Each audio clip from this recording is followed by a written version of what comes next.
Para po sa devotion natin patungkol kay Satan, the deceiver and the father of lies, dito po binigyan din po natin yung tatlong puntos. Ano ba yung mga gawain ni Satanas? Number one po, Satan destroys trust through lies. Pangalawa po, Satan deceives minds away from the truth. Pangatlo po, Satan darkens hearts to reject God's light. So, itong tatlong gawain ni Satanas po na ito, basically ilayo yung tao sa Diyos. Yun naman yung purpose ng gawain ni Satanas. Ilayo yung tao sa Diyos upang mawasak ang kanilang mga buhay. Bakit po ganon? Kasi sa Satanas po, kinaiinggitan yung mga tao. Kasi yung mga tao, ah, ano sila kung iisipin mo, they were created a little lower than the angels. Kumbaga, hindi sila kasing kapangyarihan ng mga anghel. Kumbaga, ang tingin ni Satanas sa kanyang sarili, mas mataas, tos tayo, mas mababa. Pero tayo, minahal ng Diyos. Pinagmalasakitan ng Diyos to the point of God sending His own Son to die on our behalf. To take the punishment that we should face, we should experience. Pero sabi ni Jesus Christ, ako na lang ang ako ng kaparasahan na dapat tayo ang tumanggap. Isipin nyo yung ganong klaseng pag-ibig, ganong klaseng pagmamalasakit, ganong klaseng biyaya na natanggap natin mula sa Diyos. Kaya si Satan gusto niyang wasakin yung buhay natin Gusto ni Satan na mapalayo yung mga tao sa Diyos. So Satan destroys, deceives, and darkens hearts to reject God's light. Now, marami po ang mga verses usually na pag gumagawa ng mga devotions na hindi ko na isasama kasi we only have 15 minutes. Kaya po meron tayong mga extra videos, mga in-depth studies na katulad nito na malaya akong kumbaga free time, no? Hindi to inoorasan. Pwedeng mapatagal, pwedeng maikli lang. Kumbaga, para to sa mga taong gusto ng in-depth, gusto pang lumalim dun sa mga devotions natin. So, ilang mga verses na hindi ko nabanggit, babanggitin ko dito, no? So, una po yung primary verse natin, yung John 8:44. Sabi ni Jesus Christ dun sa mga kausap niya na gusto siyang patayin, sabi niya, "You belong to your father, the devil." Sipin niyo po yung ganong kabigat na pananalita. You don't belong to God. You belong to your father, the devil. Why? Because you carry out your father's desires. Ano ba yung desire ng kanilang ama ni Satanas? He was a murderer from the beginning. So si Satan, murderer from the very beginning. Siya yung umudyok, presumably, no? Siya yung person behind Cain nung pinatay niya si Abel. At in a way, no, sinasabi ni Jesus Christ, kayo, yung power behind you is Satan and he is your father. At gusto niyo rin akong patayin. So, dito po makikita natin na si Satan, he is the father of lies.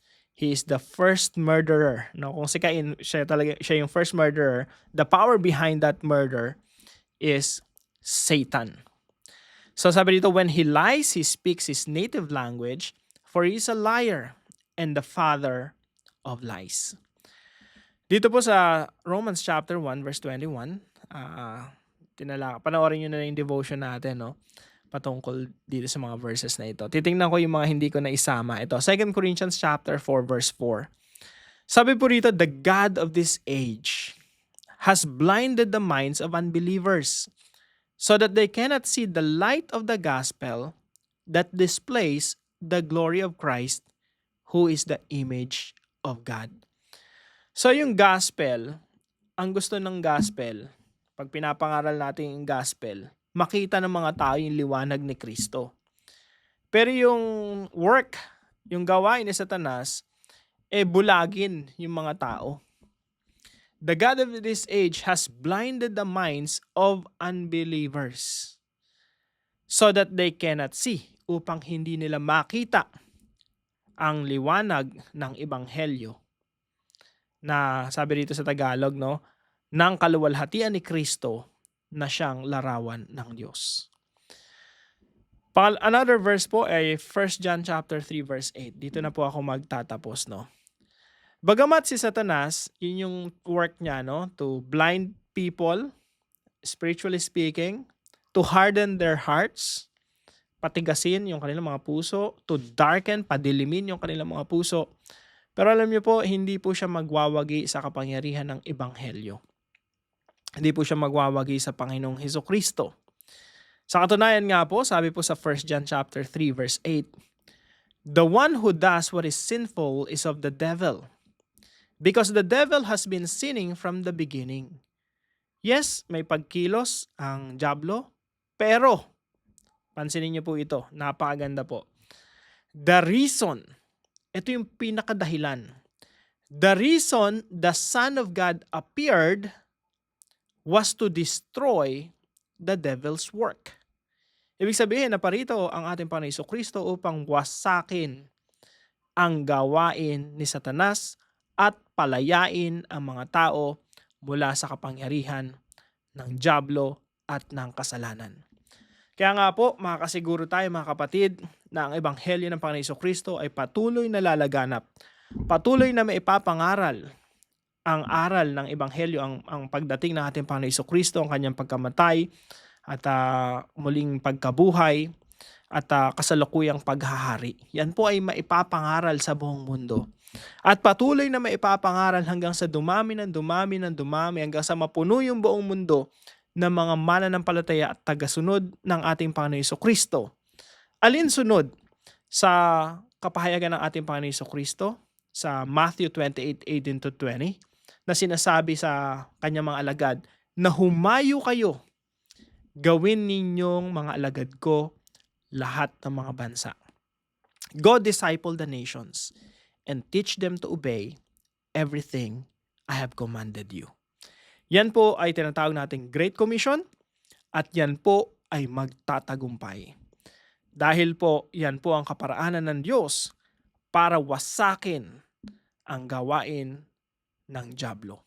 Again, the reason the Son of God appeared was to destroy the devil's work.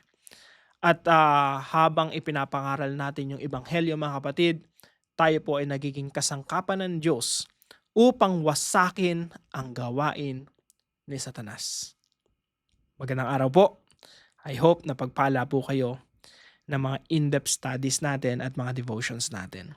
See you po tomorrow 5 a.m. dito sa ating Daily Devotions.